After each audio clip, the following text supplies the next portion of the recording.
بسم اللہ الرحمن الرحیم۔ مسلمان کو اگرچہ دعا ہر وقت کرنے کی ضرورت ہے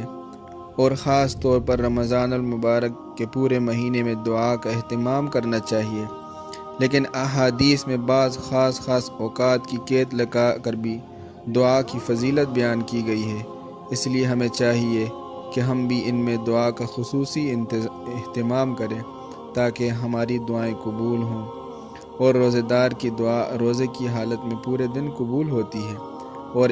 افطار کے وقت خصوصیت کے ساتھ دعا کی قبولیت کا وقت ہوتا ہے۔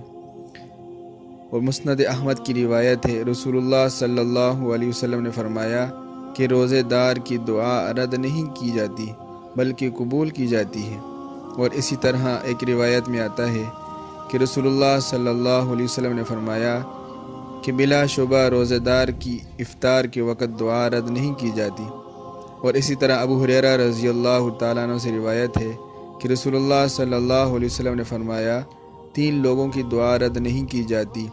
ایک عدل و انصاف کرنے والے بادشاہ کی، دوسرے افطار کے وقت روزہ دار کی، تیسرے مظلوم کی دعا۔ تو اس سے معلوم ہوا کہ روزہ دار کو روزے کی حالت میں ہر وقت اور افطار کے وقت خاص طور پر دعا کا اہتمام کرنا چاہیے کہ یہ دعا کی قبولیت کا وقت ہوتا ہے۔ تو اس لیے ہمیں چاہیے کہ ہم بھی دعا کو لازم پکڑیں اور خصوصاً جو ہے اس کی طرف متوجہ ہوں اور دل سے دعا کریں، اللہ تبارک و تعالیٰ کی طرف متوجہ ہوں۔ اور دوسرا ایک یہ فضیلت ہے کہ افطار کے وقت اگر کسی کو افطاری کروائی جائے تو اس کی بھی بڑی فضیلت ہے۔ جس طرح کہ ایک روایت میں آتا ہے کہ رسول اللہ صلی اللہ علیہ وسلم نے فرمایا، جو شخص کسی روزہ دار کا روزہ افطار کرائے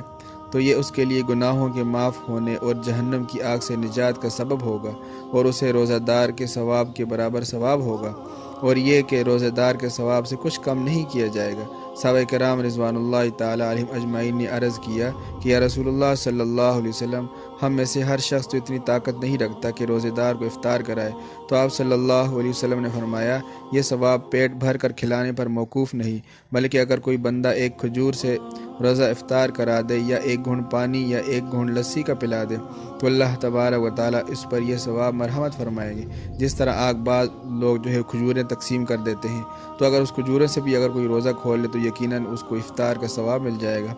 اور اسی طرح کہ رسول اللہ صلی اللہ علیہ وسلم کس چیز سے افطار کرتے تھے؟ ابو داؤد کی روایت ہے، رسول اللہ صلی اللہ علیہ وسلم مغرب کی نماز پڑھنے سے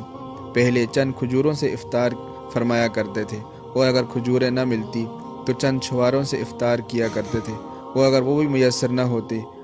تو پانی کے چند گھونٹ سے افطار کر لیا کرتے تھے۔